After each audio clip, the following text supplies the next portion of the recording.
많은 국민들께서 기대하시는 것처럼 경제 상황이 조금씩 개선되고 있습니다. 코스피, 코스닥을 포함해서 자본시장도 또 주식시장도 정상화의 길을 제대로 가고 있는 것 같습니다.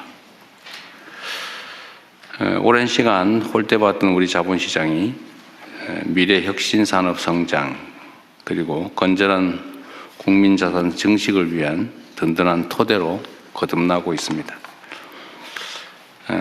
자본시장 정상화를 발목을 잡는 여러 가지 불합리한 제도들도 계속해서 신속하게 개선해 나감으로써 생산적 금융으로의 전환을 한층 가속화해야 되겠습니다. 이 주식시장의 이 흐름이 경제 체질의 구조적 변화로 이어지려면 국민의 삶과 직결된 실물 경제의 안정적인 성장도 뒷받침되어야 되겠습니다. 이는 성장의 기회와 과실이 국민 경제 전반으로 널리 확산되고 특히 중소기업과 벤처, 스타트업 등이 혁신과 도전을 선도하는 새로운 핵심적인 경제 주체로 거듭나야 가능한 일입니다. 정부는 대중소기업 상생성장 기반 강화, 또 벤처 스타트업 창업 활성화, 제도전 친화형 생태계 구축에 정책적인 역량을 집중해 주시기 바랍니다. 거기에 더해서 우리 사회의 가장 심각한 문제라고 할 수 있는 국토 균형 발전도 지속적으로 추진해 나가야 되겠습니다. 국민 모두의 성장으로 향하는 길은 일부 대기업과 또 특정 지역, 특정 부문만이 아니라 모든 경제 주체가 함께할 때 보다 넓고 단단해질 수 있다는 점을 생각해 주시기 바랍니다. 요즘 부동산 문제가 논란이 되고 있습니다.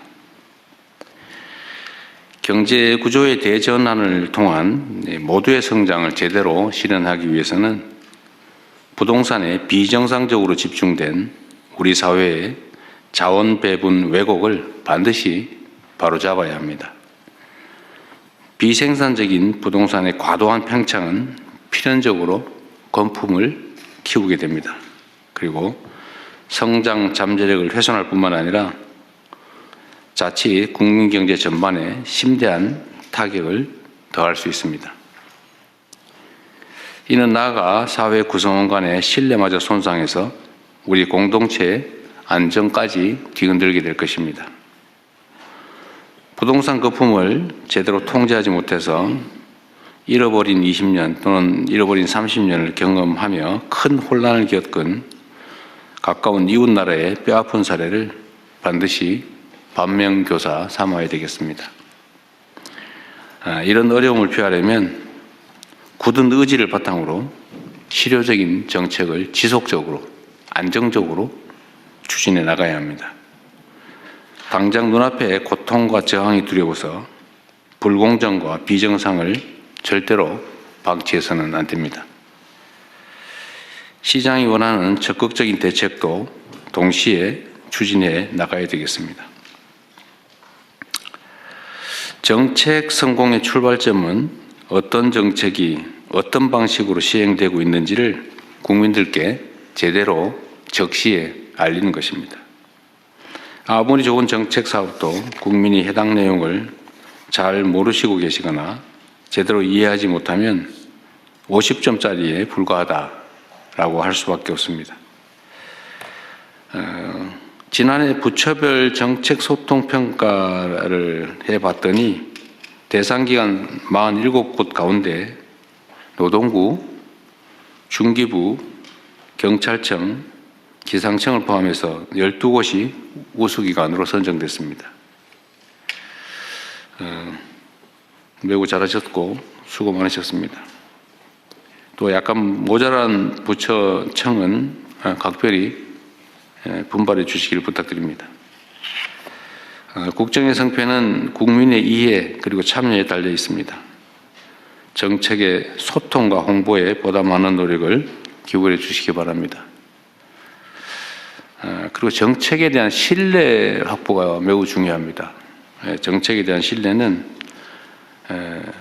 뭐 정책 내용도 매우 안정적이고 좋아야 되겠지만 쉽게 바꿔서는 안 됩니다. 힘들더라도 정책 방향을 정하면 잔파도에 휩쓸리지 말고 또 일희일비하지 말고 굳굳하게 정책에 안정성을 확보해야 합니다. 그리고 특히 부당한 이익을 추구하는 잘못된 기대를 반드시 제어해야 합니다. 그런데 쉽게 휘둘리다 보니까 정부 정책도 뭐 또 바꾸겠지, 우리가 뭐 압력을 넣으면 바뀌겠지, 이런 기대들을 하는 경향이 일부에서 존재합니다.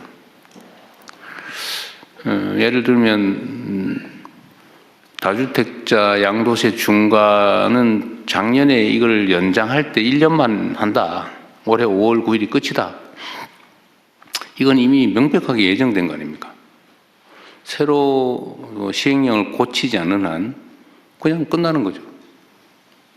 근데 당연히 연장하겠지 이렇게 기대하고 있고, 이걸 연장을, 그런 부당한 기대, 잘못된 기대에 대해서 연장 안 된다, 이거는 이미 끝나기로 돼 있다라고 얘기했더니 마치 새롭게 무슨 부동산 양도세를 중과하는 것처럼 정책에 대한 공격도 있습니다. 잘못된 이해일 수도 있지만 부당한 공격일 수도 있는 거죠. 이런 데 휘둘리면 안 되고, 또 그에 따른 문제점들도 철저하게 보완을 해서 한번 정책을 결정을 하면 결정 과정은 치열하게 논쟁하더라도 정해지면 그대로 집행을 해야 예측 가능한 합리적인 사회가 되겠죠. 너무 쉽게 바꾸고, 또 예를 들면 무슨 조세 경감이나 이런 것도 한시적으로 한다고 해놓고는 계속 연장하고 있어요. 그럴 거면 아예 고정 입법을 해버리지, 그거를 1년 하겠다, 뭐 3년 하겠다, 뭐 일몰 하겠다는 거, 일몰 절대 안 하고, 일몰 한다 그러면 뭐 저항하고 또 문제 삼고, 이게 아주 일상이 됐습니다. 그 사회가 어느 한 방향으로 간다고 했으면 그냥 가야지, 정말로 문제가 있으면 바꿔야 되겠지만 그게 아니면 예정된 대로 해야죠. 힘 세면 바꿔주고 힘 없으면 그냥 하고, 절대로 그렇게 해서는 안 된다는 말씀을 드립니다. 오늘 준비한 안건들이 꽤 많은데 우리 총리께서 도중에 좀 가셔야 된다고 그러셨나요? 네. 적당히 진행하다 가시면 제가 마저 진행하겠습니다. 시작하시죠.